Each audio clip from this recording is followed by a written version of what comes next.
और खबर है जम्मू कश्मीर के अनंतनाग से, जहां वायलू कोकरनाग में मिलिटेंट और सिक्योरिटी फोर्सेस के माबैन एनकाउंटर की खबर है। इलाके में 2 से 3 मिलिटेंटों के फंसे होने की खबर है। तो जम्मू कश्मीर के अनंतनाग से अहम खबर, जहां वायलू कोकरनाग में मिलिटेंट और सिक्योरिटी फोर्सेस के माबैन एनकाउंटर की खबर है। इलाके में 2 से 3 मिलिटेंटों के फंसे होने की भी खबर है।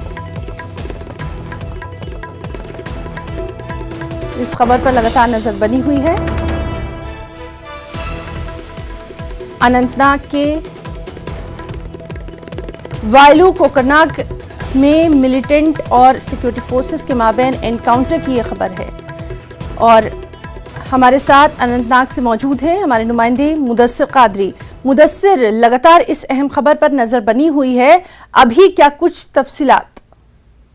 जी बिल्कुल है ना, मैं आपको बता दूं कि जो ये ऑपरेशन है एक मुसद्दिका इनपुट के बाद लॉन्च किया गया था, जिसमें फौज की 19 राष्ट्रीय राइफल्स, जम्मू कश्मीर पुलिस और सीआरपीएफ शामिल है इस ऑपरेशन में। और सुबह तड़के ये ऑपरेशन शुरू किया गया था, जिसके बाद जो गोलियों का तबादला है वो दोनों अतराफ से अभी भी जारी है। और ये बताया जा रहा है कि वहां पर 2 से 3 मिलिटेंट छुपे हुए हैं, और हालांकि मिलिटेंटों की अभी शिनाख्त नहीं हो पाई है कि वहां पर कौन मिलिटेंट छुपे हो सकते हैं, लेकिन ये बताया जा रहा है कि इसमें कुछ जो न्यूली रिक्रूटेड मिलिटेंट है वो भी वहां पर मौजूद हो सकते हैं। तो ये कोशिश की जा रही है कि इस ऑपरेशन को जल्द से जल्द जो है इख्तिताम पजीर किया जाए, और जो वहां पर मिलिटेंट है उनको न्यूट्रलाइज किया जाए। और जो अभी वहां पर हालात है तशवीशनाक है, लेकिन काबू में जरूर बताया जा सकता है, क्योंकि जो सारी रास्ते हैं वायलू की तरफ जाने वाले जो तमाम रास्ते हैं उनको सील कर दिया गया है, और जो सिविलियन मूवमेंट है उसको रेस्ट्रिक्ट बना दिया गया है। तो ऑपरेशन जो है वो अभी भी जारी है ना।